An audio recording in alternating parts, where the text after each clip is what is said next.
just as the Supreme Court gives the president a major victory today, revoking the legal status for migrants from Cuba, Haiti, Nicaragua, and Venezuela. That means that even as the original ruling is appealed, the Trump administration can deport more than 500,000 people currently in the U.S. from those four countries, even though many arrived legally under a Biden-era program. It's very important that we're able to get those people out of here fast, bring them back to their country where they belong. That speed picking up in recent days here in the Sunshine State. Construction workers were working on this building behind me when law enforcement came from all directions, descending on them, rounding them up in the hundreds. This construction site in Tallahassee, now the site of one of the largest immigration raids in state history. Workers seen on video Thursday pouring out of the building near FSU campus where they were constructing student housing, still wearing their construction vests, their hands tied. Seems like yesterday, in some ways, was kind of unprecedented here. For sure. It's one of the biggest raids we've ever seen, and it involved several state agencies plus ICE. We are hearing that about 200 people showed up for work. More than 100 of them were detained. Tallahassee immigration attorney Elizabeth Ritchie says she's getting calls by the dozens. I'm concerned about due process violations. We've been seeing those, unfortunately, more and more recently. I want to make sure that everyone's rights are protected.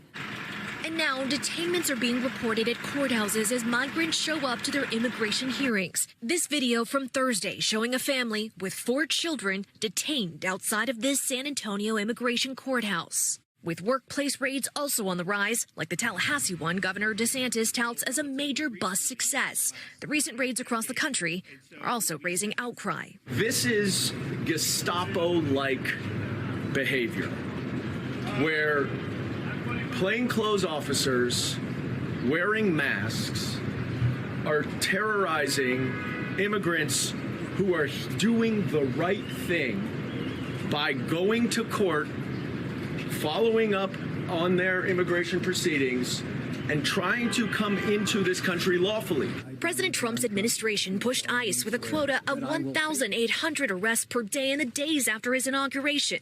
According to data obtained by NBC News, ICE deported over 17,000 people last month. That's up more than 50% from deportations in February. But border czar Tom Homan says it's not enough. But I'm not satisfied. I haven't been satisfied all year long because what I just said, we got 600,000 criminals walking the streets of this country we need to get.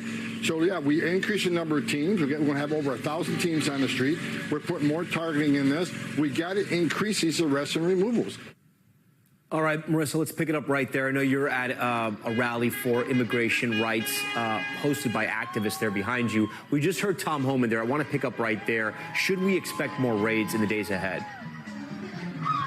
Well, Tom, I can tell you right now that what we saw in Tallahassee is probably most likely a sign of what's to come, what's to be ramped up in the coming days and weeks. So behind me, you might be able to hear the noise. This is from an immigration rights group, and all of the allies that have come out. They're wearing a lot of signs that say that they are in support of local immigrants, asking ICE to get out of this local area. But what was so striking about what we saw in Tallahassee, because raids are not new, these types of protests and rallies are not new, Tom, but what is new is this partnership between state and federal agencies, as well as the sheer scale of this. We really have not seen something like this in Florida, at least at this scale, at a workplace raid before. So this is what we're talking about when we say, in order to meet that quota, we might be saying more of exactly that, Tom. Okay, Marissa Parra there in Tallahassee. Marissa, we thank you. Thanks for watching. Stay updated about breaking news and top stories on the